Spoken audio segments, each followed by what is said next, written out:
Okay, this is session 3. We're going to talk about the first exam, project 1, and section 7. And today is September 1st. Okay, exam 1 covers unit 1, which consists of sections 1 through 6. So section 7, which we will go over, is not going to be covered on the exam. So you do not need to focus on it when studying for the exam. When taking the exam, you can use a scientific calculator. That's a physical calculator, not something on your phone or your tablet. Um, you may have paper notes, no digital notes, so you may use those if you like. You may use your physical textbook, and you will need to have a blank piece of paper, scratch paper, that you are going to show your work on, and then I will talk about how you will upload that into Canvas. The exam is worth 100 points, and it is worth 20% of your course grade, so we want to make sure that you get a high score for this. Once started, the test needs to be completed in one sitting. That means that you cannot come back to it like you can with some of the homework or whatever. So it's one attempt only type of situation. You have 90 minutes to complete 23 questions, which I think is completely doable. So we're going to use Lockdown Browser to take this test. That way you can take the test anytime that you want, and you will not need a human being to watch you take the test. Lockdown Browser is a software that you're going to download and you're going to use. The steps are completely self-explanatory. You will need to open the test in that Lockdown Browser, and then you'll be able to take the test. So you can do this on Windows, you can do this on Mac, you can do this on an iPad, and you can do this on Surface, Microsoft Surface. If you're not sure if your computer meets the requirements, please let me know. But the good news, you don't have to schedule your exam. That's what it's buying us. So you can take it anytime before the due date. But once it's started, you have to finish it. There is a practice exam which is required. Test 1 review. That is graded, but you can take it as many times as you want. My suggestion is take it to the point where you're getting an A on it. You don't want to still be getting a D on the practice exam and then try to take the real exam. That would not be what I suggest. I would suggest mastering the practice exam before you take the real exam. Before you start the exam, you are going to post a picture of your scratch paper and the calculator that you'll be using in Canvas. Okay, you're going to post that, and that will demonstrate that you know how to upload the photo. After you finish the exam, you're going to post a legible picture of your work that you did on your scratch paper. And this is the way that I will be able to give you partial credit. So often, we know in the homework you will get an answer that's very close to the correct answer, but it's not exactly, because you may have made a mistake, or perhaps you rounded it incorrectly, or anything like that. So that's where the partial credit's going to come. If I do not have your scratch work, I cannot give you partial credit. So it's absolutely crucial that you get that to me. And you will need to upload that photo within 15 minutes of finishing the exam. Okay? So, what is in the exam module? You have the test review. You can take that as many times as you want. I suggest mastering it.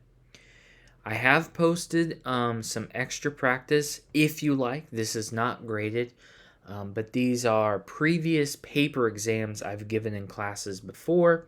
The content is very similar, so that's something to look at. We will have a discussion section, and that is about exam prep, where you can discuss exam preparation with your classmates. We have a system check to make sure that your computer system is working with Lockdown Browser. That is required to do before you take your exam. You're uploading photos. You will need to look at the academic honest policy. You just need to read through that. That is posted in the Exam 1 module. You'll need to read through it and make sure that you agree to those terms. Exam 1 requires the Lockdown Browser, and you will, after you take your exam, need to post those scratch pieces of paper so I can give you partial credit. Let's talk about Project 1. So in Project 1, we're going to create a spreadsheet, and we're also going to answer some questions about that spreadsheet. Project 1 consists of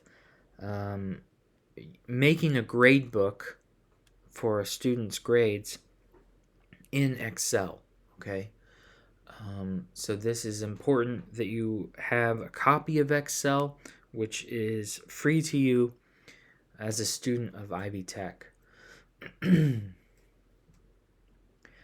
So what is required of Project 1? You have to have your name, your course name, and your project within the project, and also you will need to have that in your Excel spreadsheet. You need to have your data tables labeled correctly. You need to have everything very orderly. I'll show you exactly what I mean in the next slide. The table needs to calculate the overall grades, okay? So do not submit an Excel spreadsheet that you just typed in the answer. The Excel spreadsheet has to be the thing that actually calculates it for us, okay? So it's not going to work if you just type it in like it was a piece of paper. It has to actually do the calculating for us. Category weights are used to determine the final grade. So if I change the category weights in your Excel spreadsheet, that has to change the student's overall grade, okay? So everything has to be connected. The final course grade needs to be labeled clearly, okay? The good news is I've already posted a video that explains most of what to do in Excel in the instructions. So please take a look at that when you're ready to start your project. Okay. These are the guidelines to set up the Excel spreadsheet. So you have the grading scale, which is the same at Ivy Tech. 90 through 100 is an A, 0 through 89 is a B, and so on. The weights are similar to our class, but not exactly. Homework's worth 10%, quizzes were 10%, projects were 10%, and so on. And then you have the actual students' grades, okay? Now you're going to need to average things that have more than one entry. So you'd have to average the online review, you'd have to average the projects, average the quizzes, and average the homeworks. Notice that homework has 2 rows there because I needed 2 rows to fit it all in there. But you'd have to average all of those scores, and that will be what is multiplied by its weight, okay? So that is what you're going to be using to make the spreadsheet. The first step is to get this information into Excel, and then once that's imported into Excel, then you'll be able to start calculating. Okay.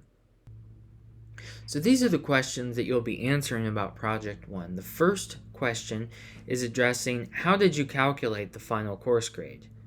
What is the final letter grade? I'm not looking for, I multiplied cell B5 by G12 and then I added it to A3 times G13. That's not what I'm looking for. I can look at your Excel spreadsheet and see how you calculated it. I'm looking for you to explain to me that you multiplied the average of the homeworks times the weight of the homeworks and so on.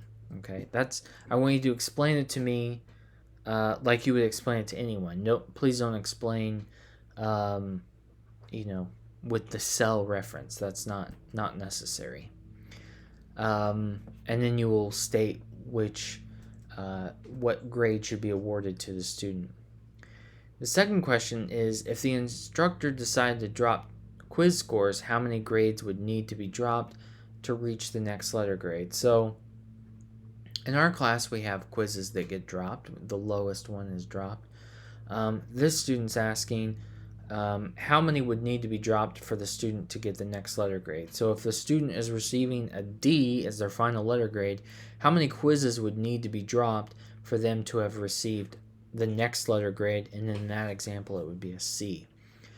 And then you determine, is that a reasonable request from a student? Is it reasonable for the student to ask, I need you to drop however many it takes to get the next letter grade? You will be in the hot seat to determine that. Okay. Question 3. What is the lowest grade on test 3 that could have brought the student's score to the next letter grade for the class? If not possible, state in your response. So what would their third exam score needed to have been for them to get the next letter grade? That's all we need to know. Is it, a few points more? Is it they would have needed over 100% to get the next letter grade? You're going to tell me if that's possible or not. Question 4. Is it possible for the student to get a B in the class? Create a new weighted system to allow for the student to get a B in the course. Use whole numbers for your percentages. Is this a realistic weighted system? So you're going to take the weights that I gave you before, and you're going to change it, okay? Now, often what students do to complete this part of the assignment is if you look in Excel, you can open a new sheet. You can actually duplicate a sheet, and they will rearrange things so the student can get a B. Say that, the homework is worth 90% of the class, and everything else is just worth 10%. And then you'll answer, is that reasonable for the student to get a B? Would it be reasonable to change it that much? You'll say yes or no. In that case, it would be no, of course. Number 5, consider if the instructor allows the student to complete all test reviews again. If the student got the exact same score for each test review, what would that take to raise their overall grade to the next letter grade? So before we saw that they had different grades. Now, if they got all 85s on the test review, is that enough for them to get the next letter grade? Or does it have to be all 95s? Or does it have to all be 100%? You're going to let me know, okay? So those are the questions that you're going to answer for your project, okay? If you have any questions, please let me know as soon as possible. I fully anticipate to demonstrate these things in office hours. So if you feel that you would need help getting started, office hours is the place to be, okay? Okay, section 7, not included in exam 1, interpreting change. So we have absolute change, which is just a new value minus an old value. For instance, say a candy bar cost $1.50 today, but it used to only cost 50 cents. Well, that's $1.50 minus 50 cents. That's $1 absolute change. So it's changed in value of $1. That would be the absolute change. That would be a positive change or an increase. It's increased by $1. Relative change is the absolute change divided by the old value. So in our case with the candy bar, that would be $1.50 minus 50 cents. That's $1. So it would be $1 divided by 50 cents. And that would be the ratio of the relative change. So that's absolute change divided by the reference value. We will report this as a percentage, okay? So we'll report that as a percent change.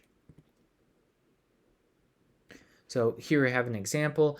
If Bitcoin was worth $623 in 2016 and is worth $47,538 today, what is the absolute change? What is the relative change? So the absolute change is just the difference. We just subtract them and we find that it's 46,915. What is the relative change?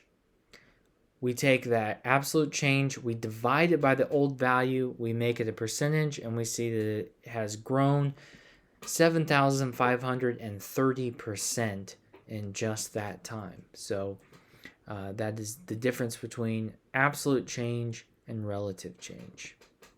Okay. Here's another example. The U.S. population has 298 million in 2006 and 323 million in 2016. Find the absolute change in population. So what do you think it would be? If we have those two numbers, 323 million in 2016, 298 million in 2006, what is the absolute change? We just subtract them, right? So we subtract them, 25 million people. Great. What is the relative change? What is the relative change? Well, we take that absolute change we just found and divide it by the old value.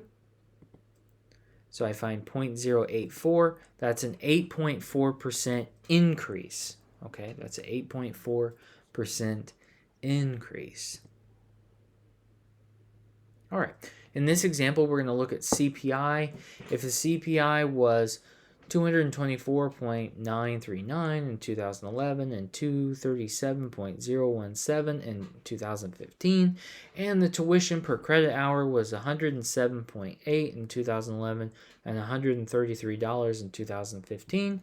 Find the absolute change for CPI. Find the relative change for CPI. So go ahead and pause this video and see if you can't find it yourself. Okay, so let's go ahead and find it together. Subtract, yeah. And I find 12.078. I want to say dollars, but it's not really dollars. CPI is not really a dollar amount, though it kind of feels like it should be, right? Relative change, we take that absolute change and then divide it by the old value. That's what I've done here. And you can see from the arrows, that's where I got my numbers from. I find that that is 5.4% increase. Okay.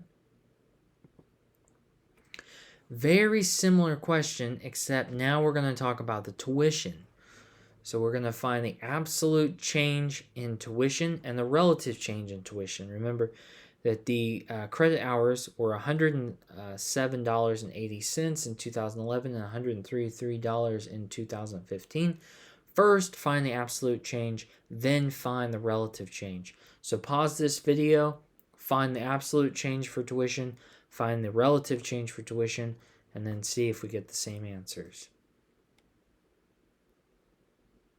Okay, so for absolute change, we just subtract them, $25.20.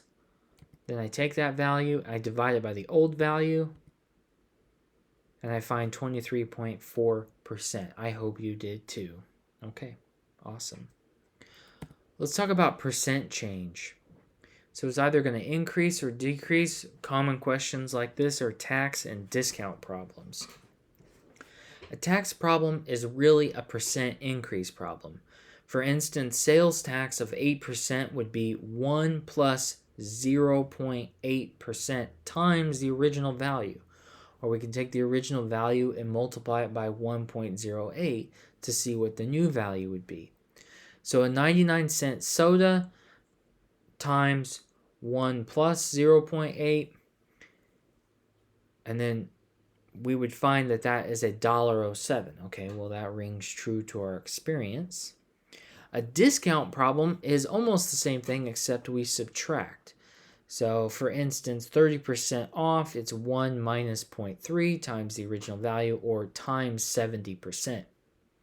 If we have a 99-cent coffee with a 15% discount, we would multiply the 99 cents times 0.85, and that would give us an 84-cent coffee, okay, with that 15% discount. Let's look at another example. If an item is 15% off, what percent of the original price is the sales price?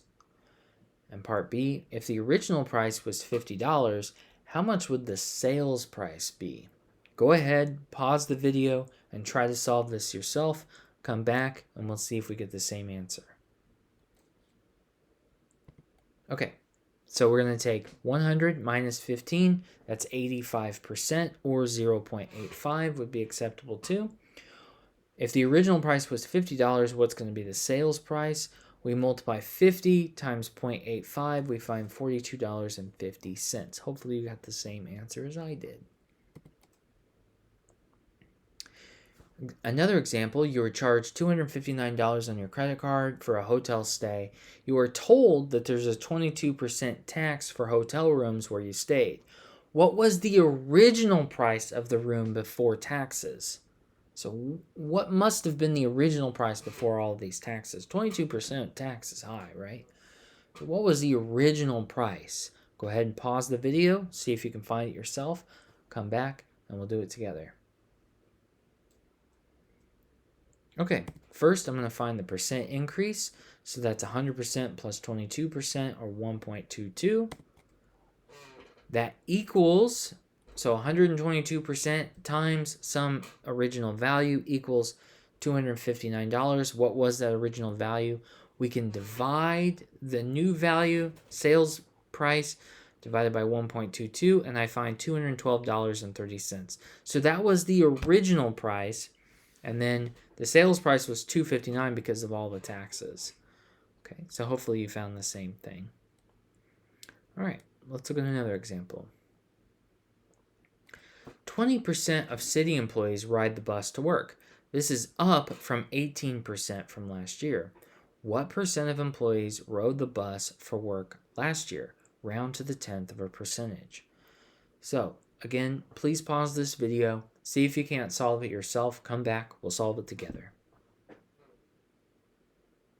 Okay, let's see if we can find it. What was the percent increase? 100% plus 18%. Then we can plug that in our formula. Percentage times base equals amount. We have 118% times some original value equals 20%. We divide both sides by 1.18. And then we find 16.9%. This was the original amount, the original percentage. Okay. Next up, the interest rate on a car loan has decreased 34.4% over the last 5 years, and now it is 2.5%. What was the rate 5 years ago? Okay, these questions can be confusing because we don't have a value. We just have percentages, right? We have a percentage decrease. We have what the percentage is now. We're looking for what the percentage was before. But it's very similar to the bus problem that we just did. So pause this video, see if you can't solve it yourself. Come back, we'll solve it together. Okay, so percent decrease, 100% minus the 34.4%.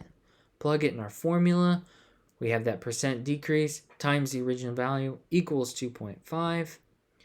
We find it's 2.5% divided by 65.6%, and we find that that is 3.81%. So that's what this example is saying, that the interest rate was 5 years ago. Now it's 2.5. Okay. Let's look at another example. So if you earn $3,200 per month and you expect your earnings to increase by 7.8% per year, how much do you think you'll be making in 3 years? I'm going to go ahead and solve this one right off the bat. You don't have to try to solve it yourself. This one can be very confusing. So because that 7.8% is added each year, this makes it a little bit more complicated. So we take that 3,200 and we times it by 1 plus 0.078, that's the percent increase, and we have to cube that number. That's an exponent. It needs to be multiplied by itself 3 times, otherwise we won't be able to calculate it. So this is equivalent to this. We need to multiply it by itself 3 times, and then multiply it by the principal value. And we find that's $4,008.73. Okay. So these can be a little confusing. We're going to see in Unit 2, we're going to come back to this again, this idea of having to use the exponent for that incremental raise. Okay.